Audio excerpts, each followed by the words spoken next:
Bonjour à tous, avec l'aide de Dieu, nous allons étudier le Rambam, le 8e chapitre des lois de Gneva, du vol. Au début du chapitre précédent, on a rappelé que dans la Torah, il y a 3 mitzvot qui concernent donc les balances, les poids, les mesures, et que nous avons 2 commandements négatifs et un commandement positif. Les 2 commandements négatifs ont été expliqués dans le 7e chapitre, et maintenant dans le 8e chapitre, le commandement positif, Per Shmini Alacha Aleph. Mitzvah Taseh. C'est un commandement positif. Les tzadek amosbaim va mishkalot d'ajuster de manière très précise aussi bien les balances et les poids vea midot et les mesures yafé de manière très exacte lorsqu'on les fabrique ou les dagdek bechashbonan et de faire attention dans leur compte comment ça va peser, comment ça va mesurer, etc. Bishat asiyata, le moment où on les fabrique, shenama, comme la Torah elle dit, moznet tzedek, avnet tzedek. La Torah dit qu'il faut avoir des balances qui sont exactes, des poids qui sont exacts, efat tzedek, des mesures exactes pour les matières sèches, vein tzedek, et des mesures exactes pour les liquides, yelachem, vous allez avoir. De même, lorsqu'on mesure le sol, il faut être extrêmement précis dans l'appontage du sol du terrain, basé sur les principes qui sont expliqués dans les écrits de géométrie, car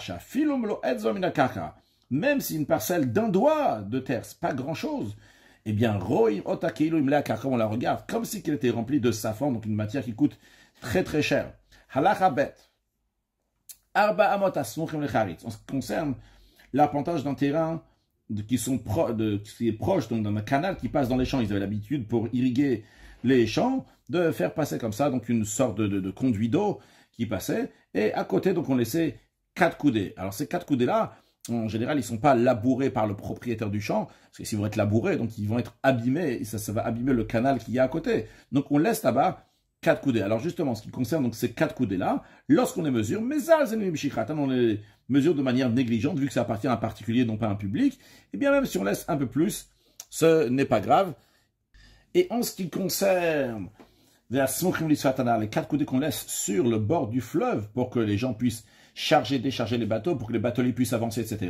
Cela, cela on ne les mesure même pas.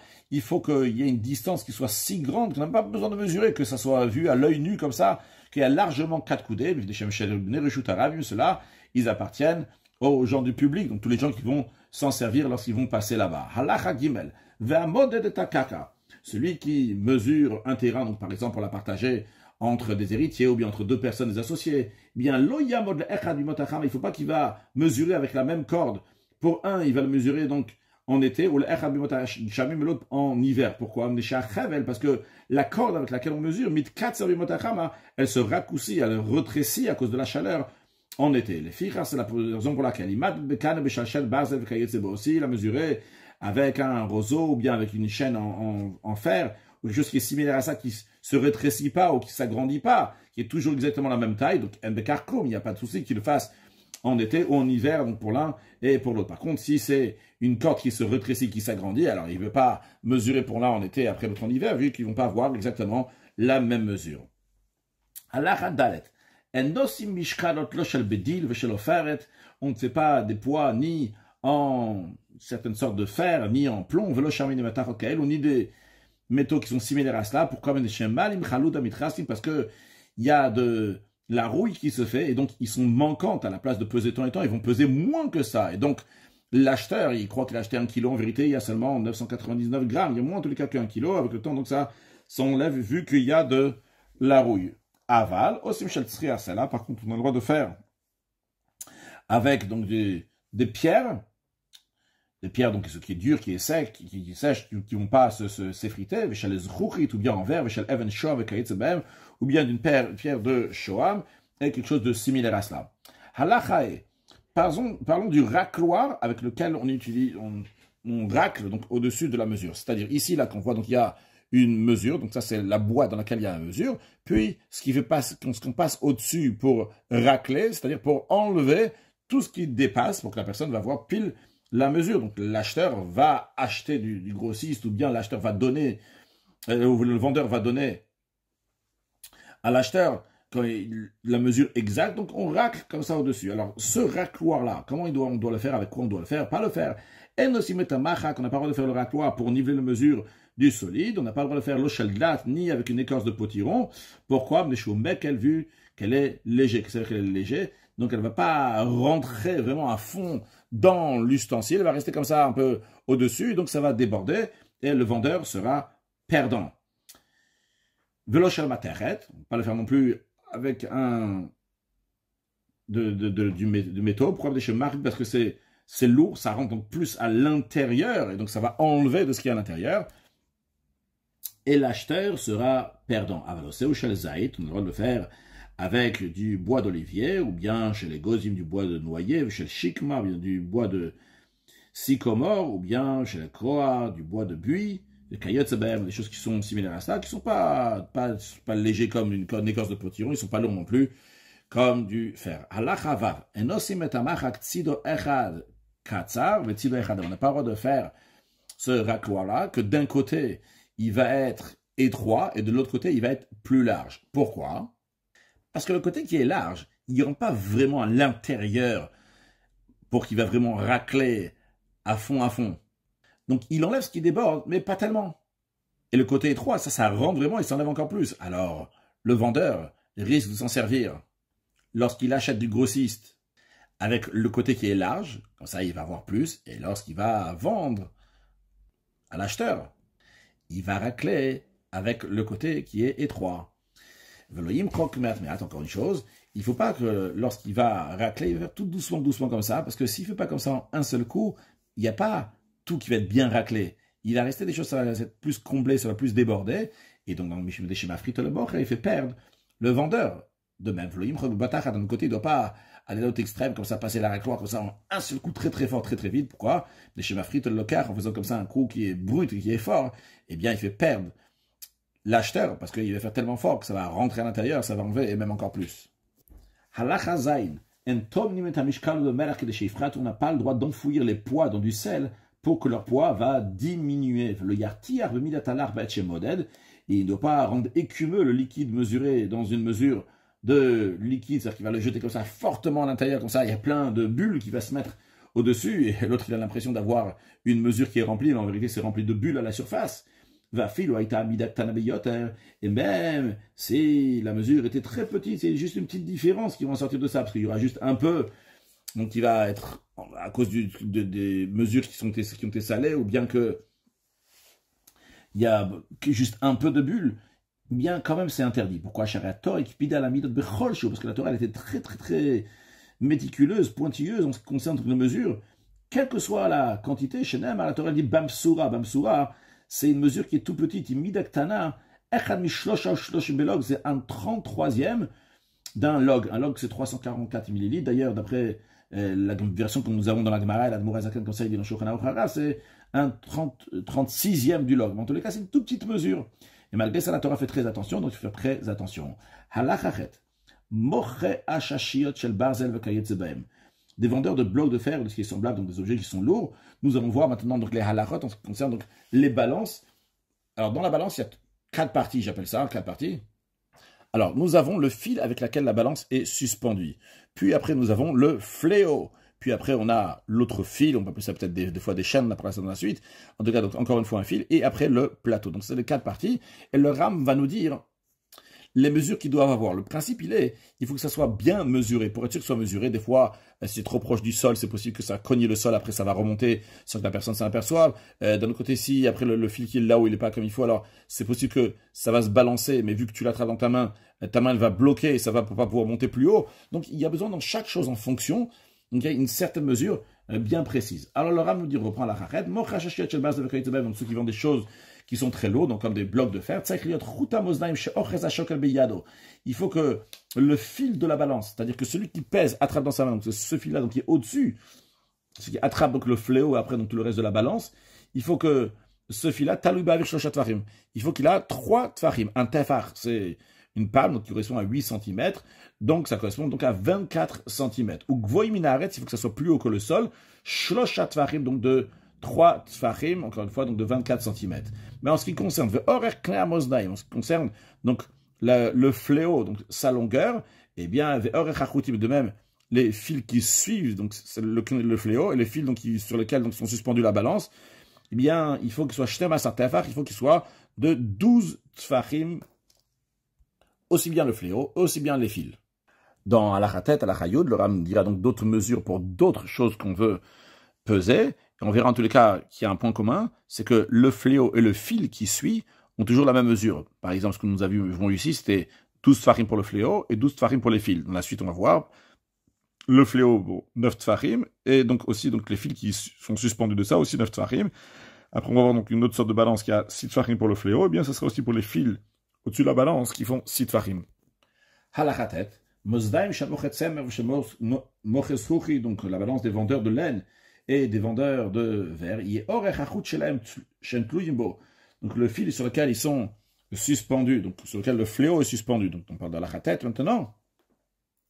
Il y a le même principe encore une fois. Donc est-ce qu'il y a au-dessus le fil avec lequel on attrape le fléau, donc la balance, eh bien il faut qu'il y ait là-bas deux tfachim, donc qui correspond à 16 cm, ou gvoim minaaret tfachim, donc qui ont surélevé du sol de 2 tfachim, ou kane vachutin, en ce qui concerne donc le fléau et les fils, orertisha tfachim, il faut une longueur de 9 tfachim, aussi bien le fléau, aussi bien les fils qui sont au-dessus du plateau. Halachayud, mosdaim shel chenvani v'shel balabait, les balances d'un épicier ou d'un particulier, donc le fil sur lequel ils sont suspendus, c'est un tefar. Et surélevé du sol aussi un tefar. La longueur du fléau et des fils sur lesquels les plateaux sont suspendus, shisha tfachim, 6 tfachim. Peles, c'est une sorte de balance qui est particulière, donc il n'y a pas de chaque côté un plateau, mais il y a un fil avec lequel on tient ce peles, cette sorte de balance, et après donc il y a un plateau d'un côté, de l'autre côté, donc on met quelque chose donc, qui pèse, qui va faire donc un certain équilibre pour savoir c'est quoi le poids qui est dans le plateau de la balance. Alors le fil, et de même, donc le fil de la balance pour l'or et de la balance de ceux qui vendent de la bonne laine poupe, eh bien ça doit être donc ce fil-là, il doit avoir 3 doigts. Donc 3 doigts, ça correspond à 6 cm. Chaque doigt, c'est considéré 2 cm, comme le pouce. 3 pouces. Et aussi se surélever du sol, 3 doigts, donc 6 cm,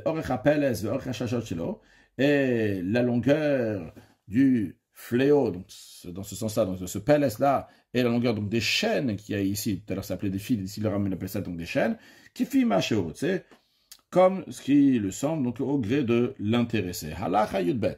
Le Rambam va nous dire que lorsque le vendeur est en train de vendre quelque chose, il doit donner plus à l'acheteur. Alors, que le vendeur il est tenu de faire pencher la balance en faveur de l'acheteur lorsqu'il fait une pesée pour l'acheteur. Parce que la Torah dit tu auras une pierre, c'est-à-dire un poids qui est entier et qui est juste. Alors, le mot juste, il est en plus. La Torah dit qu'il va être shalem. Pourquoi il y a écrit il va tzedek qui est juste? Alors, la Torah elle dit ici, tu fais un message. La Torah elle te dit Amra Torah, tzedek Michelcha. Le mot tzedek, pas ici sens de justice, mais dans le sens de somme vater, donne Michelcha de ce qui t'appartient, veteno et donne-lui. Maintenant, combien donc il doit rajouter, vu que la Torah dit qu'il faut rajouter? Nous allons voir qu'il y a 2 manières. Il y a une manière qu'on mesure pour mesure, c'est-à-dire pile et précis donc ce que l'autre il va recevoir. Et donc après, il faut encore rajouter carrément, donc manuellement, il faut rajouter. Et il y a des fois que les khatri, depuis le début, lorsque tu es en train de balancer, il faut que tu fasses pencher la balance du côté de l'acheteur, malgré qu'il a acheté par exemple juste 1 kilo, tu vas lui donner un peu plus que 1 kilo. Voyons ça sur le texte. Alors, combien il doit rajouter? La Torah dit que tzadek, il faut donner encore plus. Combien de rajouter? Alors, ça dépend si c'est les produits humides qu'il est en train d'acheter, de vendre, ou bien c'est des produits qui sont secs. Alors, Bella, si c'est des produits humides, il doit rajouter 1 centième.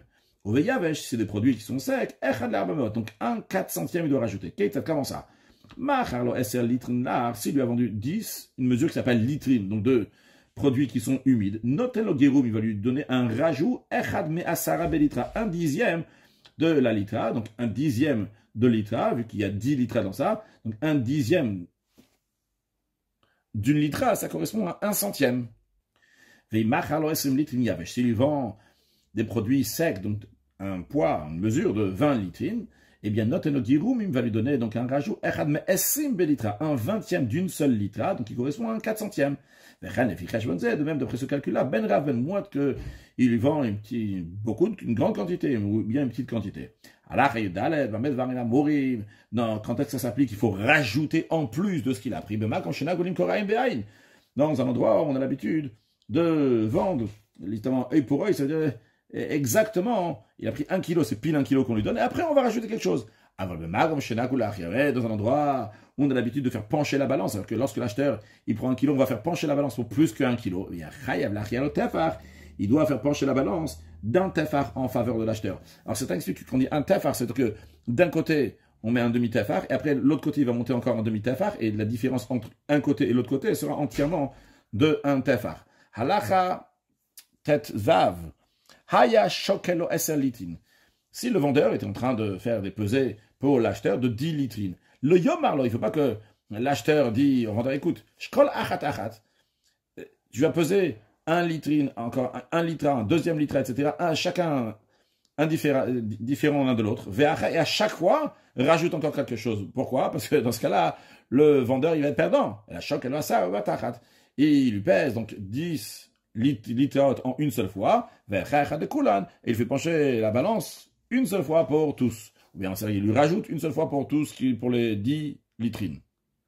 Halachat et Zayn. Le Rav nous dit que Makom Shenagu Lamot Bedaka, un endroit où ils ont l'habitude de mesurer quand n'importe quelle que soit la quantité avec une petite mesure. C'est-à-dire, par exemple, même pour 10 kilos, ils vont en faire 1 kilo, 1 kilo, 1 kilo, jusqu'à qu'ils vont arriver à 10. Eh bien, si c'est la coutume dans cet endroit de faire comme ça, lo Yamot Bedaka, on ne peut pas mesurer dans une grosse mesure. Vice-versa, dans un endroit qu'ils ont l'habitude de mesurer Begassa 10 kilos avec une grande mesure, eh bien, lo Yamot Bedaka, il ne va pas mesurer 1 kilo et encore 1 kilo, encore 1 kilo, jusqu'à qu'il va arriver à 10, il doit la faire dans la grande mesure. Dans un endroit, ils ont l'habitude de l'imchok, qu'une fois qu'ils ont mis sur l'ustensile dans lequel il y a la mesure, comme on l'avait vu avant, donc un ustensile dans lequel il y a pris la mesure, après ils font une mechika, donc ils raclent comme ça au-dessus. Donc ils ne laissent pas ce qu'il y a au-dessus, ils ne laissent pas ce qu'on appelle gadouche, ils ne laissent pas que ça va déborder, mais ils laissent comme ça, ils ont l'habitude de racler, eh bien, cette personne-là peut pas dire, ah, le hikdosh, moi j'ajoute, je comble, je te fais payer plus cher parce qu'il y a un peu plus. De même si l'habitude là-bas elle est de laisser combler, donc de rajouter au-dessus. Lo yimchok, eh bien le vendeur il va pas dire moi je vais la clé, veillifrat tu la dame et je suis payer moins cher. Et la modèle qui mina gamedina, lorsqu'il mesure, il mesure comme la coutume de la ville, de l'endroit où il est. Allah yudzain. Benemedina sherat sulo sifalamid ton mishkalot. Si les habitants du pays, de la ville, ils désirent augmenter la taille des mesures ou des poids. Ils disent maintenant jusqu'à présent 1 litre c'était 1000 mg, maintenant on veut que le 1 litre il va être plus que 1000 mg, il va être 1100 mg par exemple. Eh bien, le Yossif ou Yaterach, ils ont le droit de rajouter, mais ils n'ont pas le droit de rajouter plus que 1/6. C'est-à-dire, par exemple, on va prendre l'exemple d'un cave. Chez Imaya Akav, le cave, donc c'est une mesure. Si le cave jusqu'à présent, chez eux, Mechil Khamisha, il avait à l'intérieur d'un cave, il y avait la mesure de 5 œufs, des œufs. Maintenant, ils veulent faire que ça va être 6 œufs. Donc ça, c'est un shtout, c'est un 6e. Un shtout, il y a dans ces endroits. Il y a terashisha, s'ils veulent faire plus que 6, là, il y a ils n'ont pas le droit de faire. Alors, une des raisons, c'est, ramener dans les commentaires, on a peur pour les vendeurs qu'ils vont oublier qu'ils ont rajouté encore un œuf, qu'ils ont fait plus ou 2 œufs, etc. Donc, pour eux, bien les garder, les protéger, on dit qu'il ne faut pas rajouter. Mais concrètement, on permet quand même de rajouter un 6e, parce qu'on retrouve clairement que le mané Kodesh 5 qui était utilisé pour le Mishkan, il faisait 200 shkalim et ils l'ont rajouté jusqu'à 240 shkalim. Donc 240 c'est un 6e. Donc ça quand même ils ont permis, donc s'ils veulent rajouter pour un 6e. Halakha Yutret. Hasiton. Un grossiste, mais qu'un air katbidot doit nettoyer ses mesures, achatish le yom, une fois tous les 30 jours, pour pas que ces mesures, ils vont avoir plein de choses dessus. La mesure, c'est l'endroit où on met la farine à l'intérieur. Donc si là-bas, il y a des restes de farine, je donne un exemple de farine, ou les produits qu'il est en train de vendre, s'ils restent à l'intérieur, après quand il reverse dans les ustensiles de l'acheteur, eh bien, il lui a pas donné entièrement la mesure qu'il fallait, vu que sur les parois de cette mesure à l'intérieur, il y avait d'autres choses qui étaient là-bas, donc il y avait moins que 1 kilo par exemple. Bon, évidemment, c'est un grossiste, on va dire des kilos. Ou bah la bait achatesh Un particulier, il doit les nettoyer une fois tous les 12 mois. L'épicier, il doit nettoyer ses mesures 2 fois par semaine. En ce qui concerne les poids, il doit les rincer avec de l'eau, pas machat beshabbat, une fois par semaine. En ce qui concerne donc la balance, entre chaque pesée, il doit nettoyer, pour pas que elle va rouiller. Quelqu'un, il vient pour acheter 3/4 d'un litre. Mais non, ça n'existe pas un poids qui fait 3/4 de la litre. Si tu veux faire 3/4 de litre, il faut prendre un demi-litre plus 1/4 de litre, et comme ça, tu auras un 3/4 de litre. Donc, est-ce que le vendeur, il a le droit d'utiliser une demi-litre et 1/4 de litre pour vendre de la viande qui a un 3/4 de litre? La réponse est non. Qu'est-ce qu'il doit oui faire? Il faut que le vendeur va mettre un litre en entier d'un côté de la balance, et de l'autre côté de la balance, vers Bassar, il va mettre la viande donc il veut vendre, qui fait 3/4 de litre, et revi à litre, et encore 1/4 de litre, Bekav Shnia, donc dans l'autre balance. Donc en d'autres mots, d'un côté de la balance, il met 1 litre en entier, de l'autre côté de la balance, il met 3/4 de litre de viande, et 1/4 de litre, qui est un poids. Quel est le problème? Pourquoi on ne peut pas faire les choses a priori normalement? Mettre 3/4 de litre de viande d'un côté, et d'un autre côté, mettre une demi-litre et 1/4 de litre. Eh bien, la raison, elle est. Parce que si tu vas faire comme ça, de mettre un demi-litre et 1/4 de litre, eh bien, schéma Yipol, peut-être ça va tomber, ou peut-être que le vendeur va faire exprès de faire tomber via litre, donc le quart de litre. Venna le quart, vu que le quart de litre il est plus petit que la moitié de litre, l'acheteur, il va pas voir que de l'autre côté, il y a seulement un demi-litre. C'est vrai, au début, il y avait un demi-litre et 1/4 de litre. Mais ce quart de litre, il est plus petit, il est derrière, comme ça, il a fait tomber, ou bien il est tombé, et l'acheteur ne l'a pas vu, et il s'est fait avoir, il a acheté officiellement 3/4 de litre, et en vérité, il a reçu seulement un demi-litre. Halachachaf, chayavin, beddin, les amid, shotin, bechol, Medina ou Medina, le tribunal rabbinique est tenu de désigner des officiers dans chaque ville et dans chaque province. Qu'est-ce qu'ils vont faire, ces policiers, ces officiers? Eh bien, ils vont faire le tour des boutiques, ils vont vérifier l'exactitude des balances et des mesures, et aussi pour fixer le cours des marchandises. Et si ces officiers trouvent chez quelqu'un un poids qui est défectueux, ou bien une mesure qui est défectueuse, ou bien une balance qui est défectueuse, les officiers ont le droit de le frapper en fonction des capacités de ce que ce vendeur il peut recevoir comme coup, les kanso, et de lui mettre une amende qui fait comme le tribunal va voir qu'il faut, pour renforcer la chose pour que les gens vont faire attention. Et tout celui qui fait dépasser le cours et qui vend plus cher que ce qui a été fixé, makinoton le frappe, kofinoto ou qu'on l'oblige pour qu'il va vendre au cours du marché que le tribunal a décidé. Conclure avec un mot de chassidut, et suite à ce que nous avons dit à la fin du chapitre précédent, que les balances, c'est quelque chose qui n'est pas très clair, que le Yetzirah peut venir tourner la tête, que la personne a priori, elle est honnête, elle n'est pas très honnête, etc.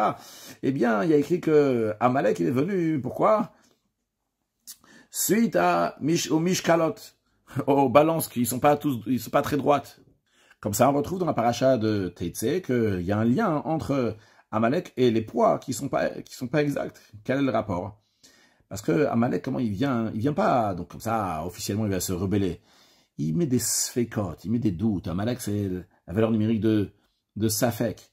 D'ailleurs, même quand on dit que va y avoir Amalek est venu dans le parachat de Béchalar, on dit c'est à cause de quoi? Parce que ces juifs-là, Nasot Amet Hashem, ils ont mis en épreuve Hashem, ils ont dit Ayesh Hashem et Kirbenu Imain, est-ce que Hashem il est là? Ayesh, peut-être oui, peut-être il n'est pas là, donc il y a un Safek. Et ce Safek-là, ce doute-là, ça fait qu'il y a un manque de détermination de Emouna. L'Emouna, quand on est déterminé, rentre dans toute la personne. Eh bien, ça, c'est le début. Amalek, c'est Rishit Goïm, c'est le début de toute la Goïshka, de toutes les mauvaises choses, tout ce qui n'est pas bien. C'est la raison pour laquelle, quand on fait attention au midot, au mishkat, au poids, et dans les poids, on a appris que ça doit être efashlema vatzedek, ça doit être extrêmement juste, les poids. Donc, ça veut dire qu'il y a un seul poids pour tous les sujets de la personne. C'est bien mesuré, ces sujets-là. Eh bien, à ce moment-là, ça fait que la personne va faire toute la Torah, et tout celui qui accomplit la mitzvah de midot, il reçoit sur la mitzvah, donc des mesures, eh bien, il est mode de mitzvah une 5 qu'on a dit à la fin du cours précédent, que ça s'y entraîne tous les tzivouim, tous les mitzvot, parce qu'on a une émouna qui est bien forte, on ne se fait pas impressionner par Amalek, Mashiach now. Excellente journée.